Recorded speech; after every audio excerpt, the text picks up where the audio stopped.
Is America a Christian nation? Of all the questions surrounding the founding of America, there are few as contentious as the question over the religious intentions of those who came to the New World looking for new opportunities. But historians do well to stay out of the world of inner convictions and beliefs insofar as they are private and not expressed, and they lay beyond the scope of the historian's ability to research. However, we can look at their public confessions and see their relationship with the multifaceted church of the early colonies. But before we get to any particular person, it's helpful to understand the Christian nations those pilgrims and adventurers came from. If we want to see the template for a Christian nation, we need to look no farther than the England our forefamilies left behind. Henry VIII, the King of England, had recently been given the title of Defender of the Faith, and although a few divorces and beheadings soured the relationship between the English crown and the Pope, it was still the model. One only needs to see the pro-Protestant activities of England's long-reigning early modern monarch, Queen Elizabeth, or the Bible commissioned by Britain's new King James that would take the world by storm. This was all part of a much longer tradition that we call Christendom, something that goes all the way back to the Roman Empire when Emperor Constantine got some religion and authorized a marriage between Christianity and the empire. And this was furthered with the likes of Charlemagne in the 9th century with the power of the Pope in medieval world affairs. But let's begin by dividing the early modern pilgrims with the Enlightenment founders, two groups that should not be telescoped, but isolated and appraised separately. The Pilgrims of 1620 left a pretty tolerant England under King James to go to the very tolerant Netherlands. This they found too tolerant and looked for the New World to be the Goldilocks option. Note, these pilgrims were not interested in religious freedom.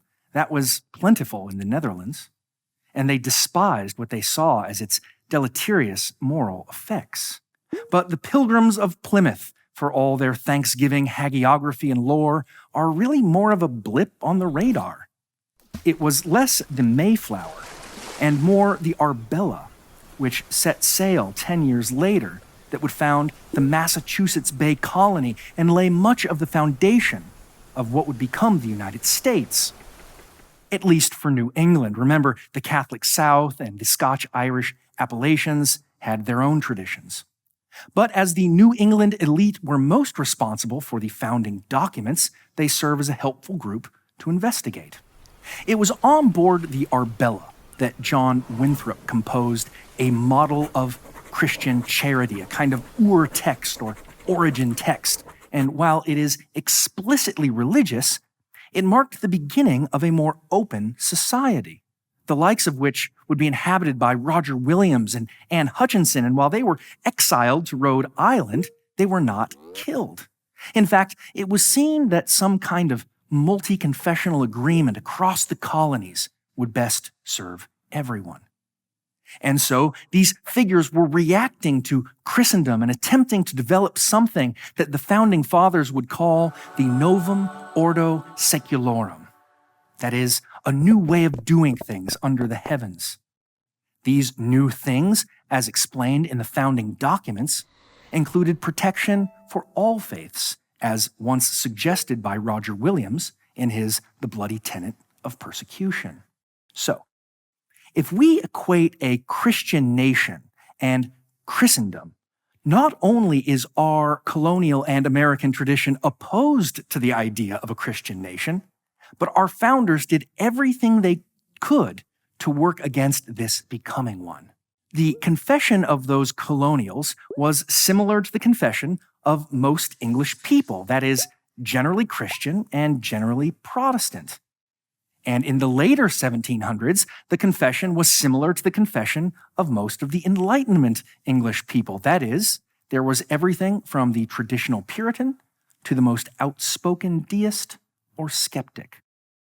Take George Washington. He thought religion was a generally good thing. He attended services at his local church.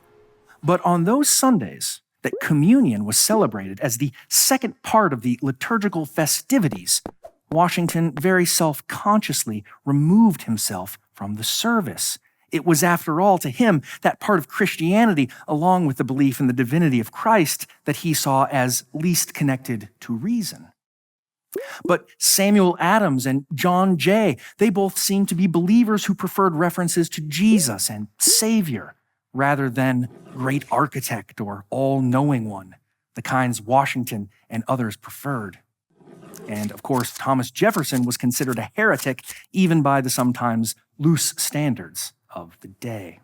And while some states preferred to support a local denomination, such as Massachusetts with its state tithe to the Congregational Church into the 1830s, others, such as New York, were quickly de-established from having any predominant confession, as it became the melting pot for the Dutch, English, and Native Americans, as well as the first prominent settlement of Jews in America.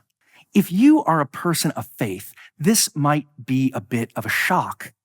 But in fact, for those of us who are Jesus followers, we can see his own contempt for treating the authorities or Caesar as anything but a temporary placeholder in lieu of the coming king. And so, in a very real and relevant way, the first Americans were fleeing the idea of a Christian nation. And while all ideologies like to wear the crown, remember what happens in those places when you aren't on the throne. An open society that respects those of faith and those not of faith is the best of all possible options. Sure, maybe you don't get the giant cudgel of a divine imprimatur to beat your opponents with, but it makes sure you're not on the receiving end of it either. One of the great traditions held up by the Protestant Reformation, and one that was quoted approvingly by the founding generation, was that of a doctrine of two kingdoms. That is, as Christians, we are citizens of both a heavenly and earthly kingdom. As citizens of that other kingdom, we are free from the terrors of death, sin, and the devil. Our good works are like rags, and we have been made citizens by the work of Christ alone.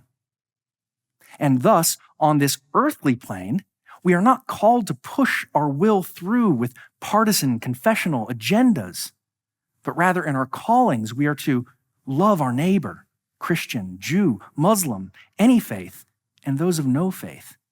It's a freedom that can be scary. It calls us outside of our confessional ghettos and bids us to be individually and as the church a shining light on a hill.